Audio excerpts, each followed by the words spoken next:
নিত্যপণ্যের বেলাগাম মূল্য বৃদ্ধি সহ শহরে ই-রিকশা সহ টমটম চালকদের বিরুদ্ধে পুলিশি ধরপাকড়ের বিরুদ্ধে বিক্ষোভ কর্মসূচি পালন করে অসংগঠিত শ্রমিক কংগ্রেসের ত্রিপুরা প্রদেশ রাজ্য সংগঠনের কর্মী সদস্যরা রাজধানী শহরে বিক্ষোভ মিছিল সংগঠিত করে। পাশাপাশি রাজ্যের অর্থমন্ত্রী প্রণজিৎ সিংহ রায়ের সরকারি আবাসের সামনে বিক্ষোভ দেখায়।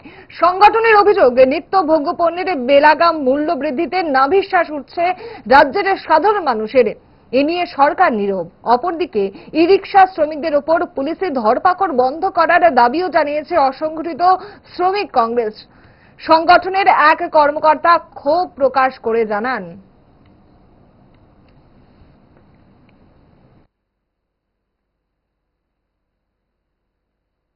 সেটা হচ্ছে বড় কথা। আমাদের থেকেও আপনারা আজকের আমাদের যে মিছিলটা সে ব্যাপারে জানবেন, কারণ আমরা দেখেছি বিগত কিছুদিন 10-15 দিনের মধ্যে যে বাজারের যে চৌড়া চাউলের দাম 70 টাকা নিচে নেই, মানে শ্রমিকদের পেটে কিভাবে লাথি মারা হলো।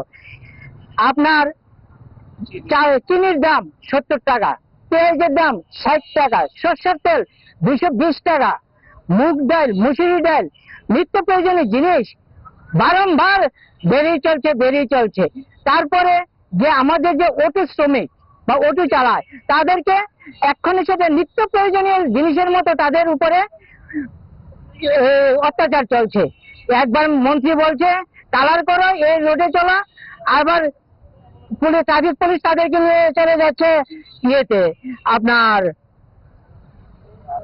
বব্বেতে নিয়ে সেটা তাদের সারাদিন বসিয়ে রাখছে। তাহলে তাদেরকে রং করালো কেন?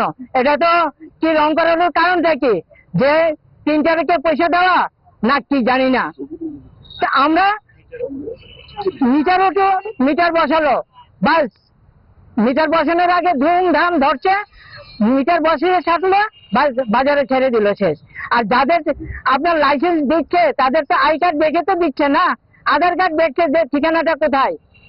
এরপরে তো রোডের জায়গা দেবে, কোন রোডে চালাবে, তাদেরকে আই কার্ড আধার কার্ড সব রাখা সত্ত্বেও তাদের রোড ঠিক করে দেয় না দেওয়াতে তাদেরকে দব্বে দিয়ে সে আটকে রাখছে। পূজার সিজন, তারা মাইক্রো ফাইন্যান্স থেকে লোন নিয়েছে বা যেভাবে তারা অটোগুলো নিয়েছে, তারা এগুলো শোধ করবে কি করে? এটা সবচেয়ে বড় এখন ডিস্টার্ব হচ্ছে আমাদের শ্রমিকদের উপরে।